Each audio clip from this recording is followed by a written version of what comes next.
What does it take to build a successful career in data privacy and cybersecurity? We asked industry expert Monifa Brooks. What excites you about data privacy?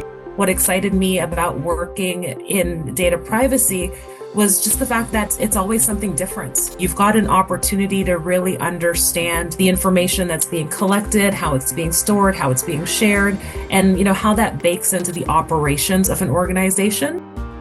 What's one of the biggest cybersecurity challenges? You can't protect things if you don't know what you have, where you have it, and who you're sharing it with, especially when we think about the AI systems that organizations are integrating into their operations. It's so important to really understand where your data is going.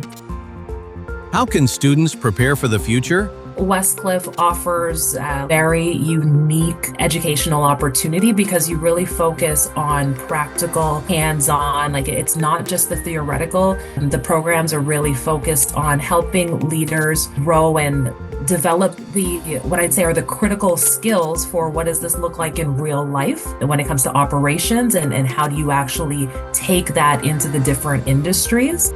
Success in cybersecurity isn't just about earning credentials. It's about learning how to solve real-world challenges with confidence.